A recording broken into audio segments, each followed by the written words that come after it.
Welcome to the Deep Dive. We're here to cut through all the noise and get you straight to the really important insights. Today, we're plunging into some, well, genuinely groundbreaking AI developments from just this past month, July 2025. Our mission, pretty simple. Uncover the essential nuggets of knowledge from what Anthropic, Google, and Perplexity have been announcing, and crucially understand what all these shifts mean for you. Yeah, and it's really vital to grasp, I think, that these aren't just, small tweaks or incremental updates. We are talking about fundamental changes. They're impacting everything from really specialized industries like finance all the way to, well, the tech we use every single day, the speed and just the sheer breadth of AI integration right now. It's pretty remarkable. I couldn't agree more. It really does feel like watching a new era just unfold in real time. So let's just dive right in. Okay, let's unpack this. We'll look at three core areas today. First up, how AI is fundamentally reshaping financial services. Then this revolutionary shift in how we all search for information. And finally, a complete reimagining, really, of web browsing itself. Okay, let's kick things off with Anthropic. A major player, obviously making a very strategic move. They're stepping into a really high stakes, heavily regulated industry. In July 2025, they officially launched Claude for financial services. And this, I think, is where it gets genuinely fascinating. Right. So what Claude for financial services actually is, well, it's basically a comprehensive suite of AI tools. And they're meticulously designed for financial analysts, for institutions. This isn't your general purpose AI, it's purpose-built. The idea is to integrate directly with the data providers these firms already use, think Bloomberg, FactSet, that kind of thing. What's fascinating here really is Anthropic's strategic pivot. Yeah. They're moving into these domain-specific, high-value applications. They want to be an indispensable partner in that sector. And the practical applications, we're looking at potentially massive productivity gains, right? Imagine automating tasks that traditionally take up so much time. Market research, complex financial modeling, even compliance checks. Plus, and this is key for anyone working in finance, the direct integration with tools like Excel and PowerPoint. For actually creating the reports and presentations. That's a truly crucial feature. It's about more than just being faster, isn't it? Oh, absolutely. It's much deeper than just speed.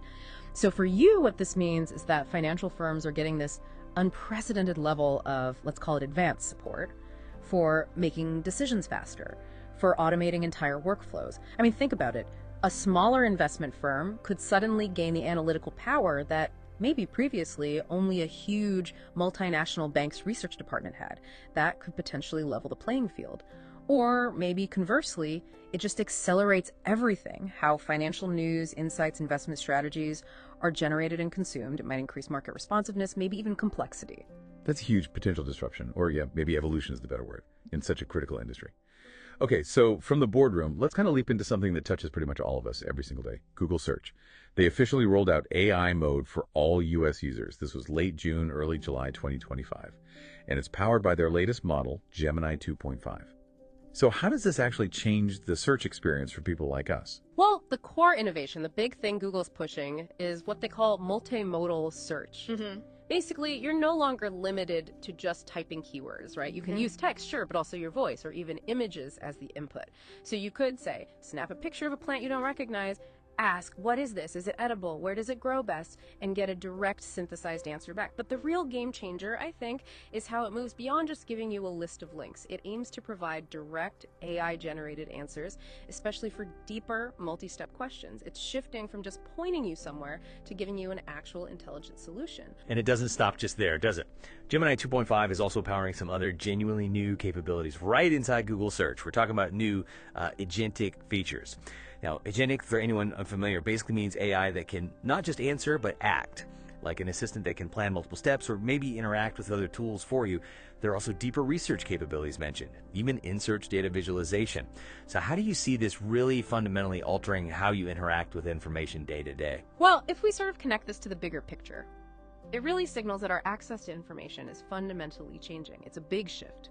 We're moving beyond just typing keywords and getting links. We're moving towards intelligent, integrated assistants that understands context, that can handle different kinds of input text, voice, images, and gives you synthesized answers, often right there on the search results page. Like imagine you're planning a trip. Instead of searching best hikes near me, then clicking 3 blogs, comparing reviews. AI mode could potentially give you a personalized itinerary, maybe with real-time weather, transport options, all without you ever leaving the search bar. It becomes about getting answers and doing things, not just finding web pages. Okay, that makes a lot of sense. And it brings us neatly to our third major development, which is really about reimagining web browsing itself. Let's shift gears to Perplexity AI. They had some big announcements in July 2025 too. They've launched something called the Comet browser. Described as an AI-centric browser, it's built on Chromium like Chrome or Edge, but with a fully integrated AI assistant baked right in. How is this different from just, say, having a chatbot in the sidebar? Good question. The idea behind this integrated assistant in Comet is that it supports a much wider range of functions. It leverages those agentic workflows we just talked about with Google, the AI taking actions. Plus, it helps with in-depth research and automation, but directly within the browsing experience itself. This really raises an important question, I think, about the future of how you interact with the internet. Your browser stops being just a passive window onto the web and becomes more like an active, intelligent partner.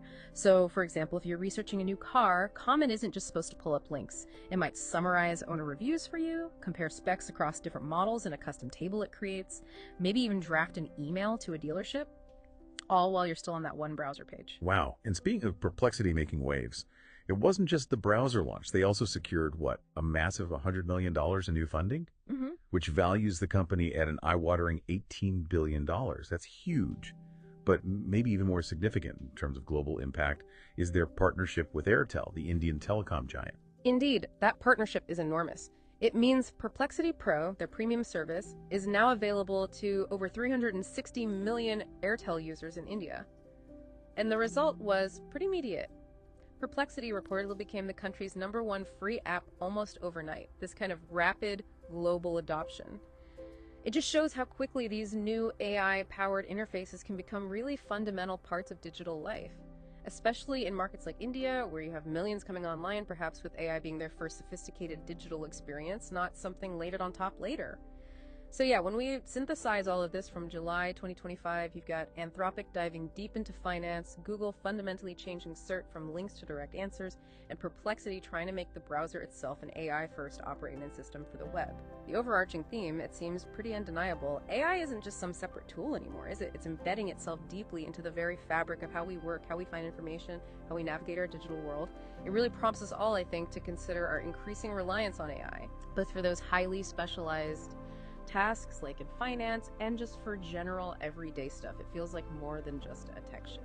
It's becoming societal. Absolutely. And that leads perfectly to a final provocative thought for you, our listener, to maybe mull over. With AI now capable of automating sophisticated financial insights, delivering direct multi-step answers to complex questions, and even becoming the very core of how we browse the web, what new skills or maybe new kinds of literacies might you need to develop to really thrive, to navigate effectively in this rapidly evolving information landscape? Something to think about. Thank you for joining us on this deep dive.